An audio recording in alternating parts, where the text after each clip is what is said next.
സംസ്ഥാനത്ത് ചൂട് കൂടുന്ന സാഹചര്യത്തിൽ അൾട്രാവയലറ്റ് രശ്മികളെയും സൂക്ഷിക്കണമെന്ന മുന്നറിയിപ്പുമായി ദുരന്ത നിവാരണ അതോറിറ്റി.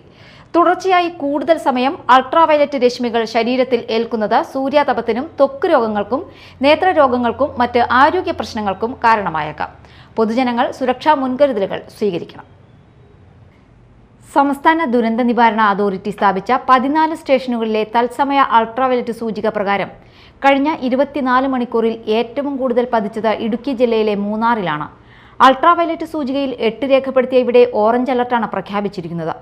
അതേസമയം തൃശൂർ ജില്ലയിലെ ഒല്ലൂർ, കൊല്ലം ജില്ലയിലെ കൊട്ടാരക്കര, പത്തനംതിട്ട ജില്ലയിലെ കോന്നി, ആലപ്പുഴ ജില്ലയിലെ ചെങ്ങന്നൂർ, കോട്ടയം ജില്ലയിലെ ചങ്ങനാശ്ശേരി, പാലക്കാട് ജില്ലയിലെ തൃത്താല, മലപ്പുറം ജില്ലയിലെ പൊന്നാനി, വയനാട് ജില്ലയിലെ മാനന്തവാടി എന്നിവിടങ്ങളിലും യെല്ലോ അലർട്ടാണ്. അൾട്രാവയലറ്റ് സൂചിക 11 മുകളിലാണെങ്കിൽ റെഡ് അലർട്ടും, 8 മുതൽ 10 വരെ ഓറഞ്ച് അലർട്ടും, 6 മുതൽ 7 വരെ യെല്ലോ അലർട്ടുമാണ് നൽകുന്നത്. തുടർച്ചയായി കൂടുതൽ സമയം അൾട്രാവയലറ്റ് രശ്മികൾ ശരീരത്തിലേൽക്കുന്നത് സൂര്യാതപത്തിനും ത്വക്ക് രോഗങ്ങൾക്കും നേത്രരോഗങ്ങൾക്കും മറ്റ് ആരോഗ്യ പ്രശ്നങ്ങൾക്കും കാരണമായേക്കാം. പൊതുജനങ്ങൾ സുരക്ഷാ മുൻകരുതലുകൾ സ്വീകരിക്കണം. News desk, media time.